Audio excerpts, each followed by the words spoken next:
Hey there, gang. Patrick King here, coming at you live from Altoona, Pennsylvania, teaching nearby here at Evanly Equestrian Center today and tomorrow.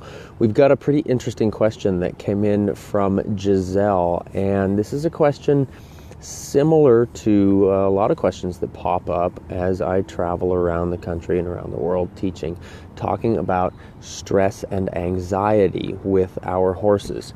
So Giselle asks, how would you handle high stress or anxiety in a mare? I have a mare 13 years old. I had to take her to the vet the other day, a trailer ride in. It was not a nice visit. She had an internal exam with an ultrasound and she was not pleased.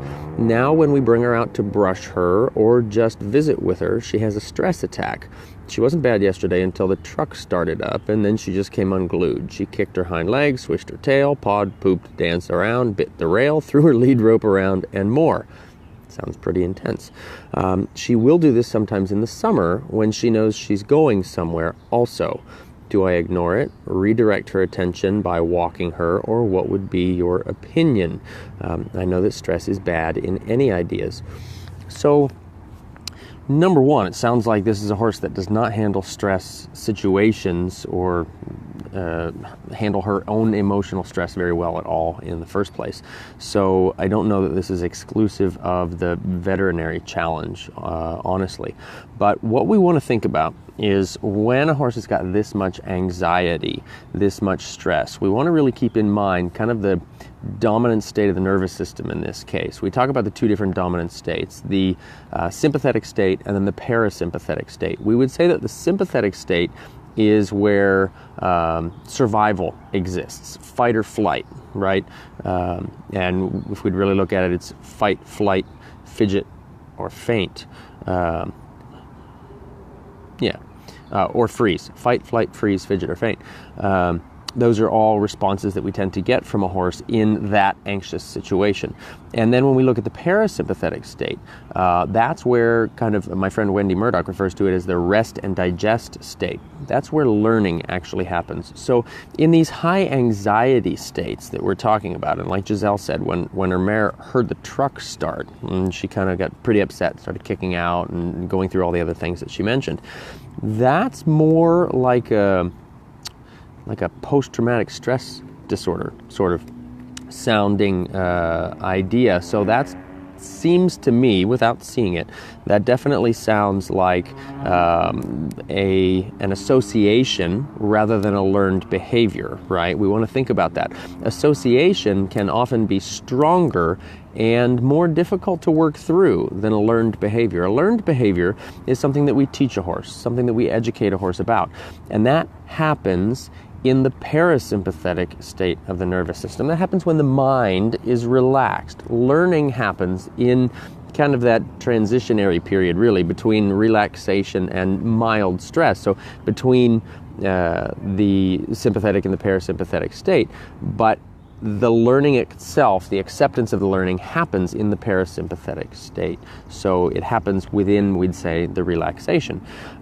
Association, though, happens in that sympathetic state, happens in that fight or flight state. When you think about it, you've heard your friends maybe say something about, oh, my horse is afraid of men with white mustaches and blue cowboy hats, right? That's an association. That's not something that's necessarily learned. There was a traumatic experience. The brain triggered for whatever reason on that particular person who was a cowboy with a white mustache and a blue hat. And then that situation, that trigger brings up the stress, and it sounds like that's what's taking place here. So I think it's really important that we understand that, and that's much more challenging. That association is much more challenging to deal with than even changing a learned behavior, because the entire nervous system gets committed to that challenge or to dealing with what the brain triggers as that challenge. So what do I do? What do I recommend? That can be a rather big challenge on my part here, not having seen a video, not knowing the horse, anything like that. But one of the biggest things that we want to think about is that we want to build our horse's confidence. My friend Tom Curtin has this great saying, and you may have heard me repeat this saying many times if you've listened to a lot of my work or a lot of my videos that I put up. It doesn't matter what I think of your horsemanship. It doesn't even matter really what you think of your horsemanship. But what matters is how your horse feels about himself when he's with you. That's huge, and in this case, that's definitely what we're looking at here, is that this is a horse that really, really is not feeling confident when she's around her people, when she's in any of these situations. And as she said, when she thinks she's going somewhere over the summer for a trailer ride or anything like that, this anxiety comes up again. So the biggest thing that we want to think about is that we need to build relaxation and build confidence in this horse. Now, confidence can be built in several ways depending on that particular horse. It's about experience and exposure and that sort of thing. Unlocking the tension in this horse, there's several ways that we can do that, and that's with any horse. My first go-to, of course, is going to be the in-hand work that we do. Separate from groundwork, this is more specific on completely relaxing the body. Just completely unlocking tension. Now, we've got lots of videos out there about, ways to do that. The biggest focus, again, of course, is going to be on unlocking the tension in our horse's body. And this starts in a calm situation. We set this up so that we have it as an answer. My friend Warwick Schiller is known to say you have to teach them the answer before you ask the question. And I think that's a great way to say it. So if I was going to be offering advice for things to do, I would say our in-hand work is fantastic that way.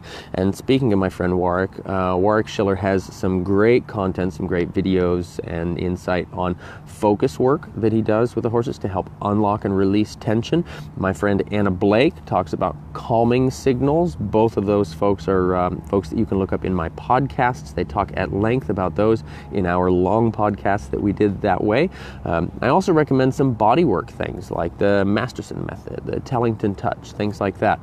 My friend Wendy Murdoch, who you've also heard on some of my podcasts, several of my podcasts, has this great new thing that she's been working with, the Surefoot pads. Those are really proving to be priceless tools to help horses unlock their body, change the state of their nervous system, and really become more receptive to information and to learning that we have to impart on them.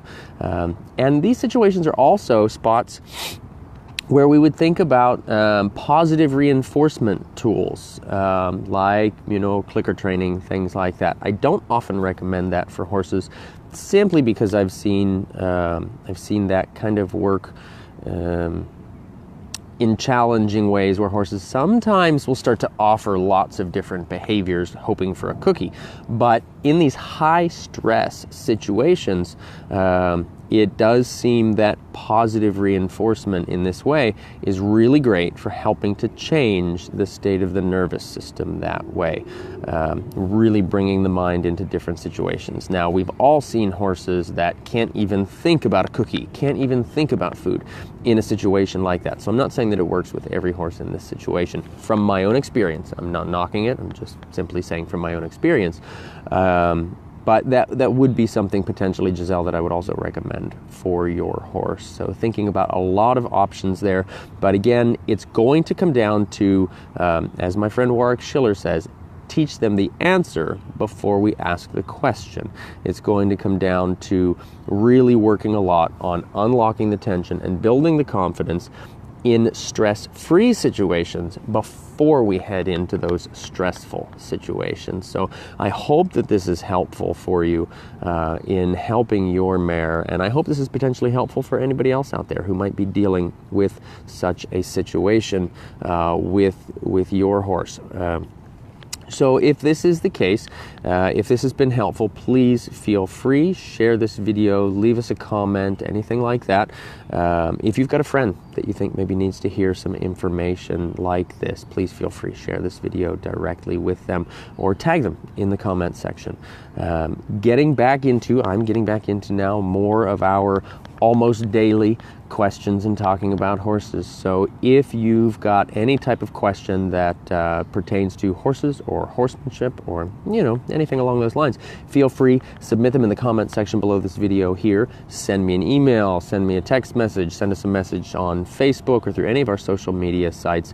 And, you keep asking questions and I'll keep talking about horses. Thanks for tuning in, gang.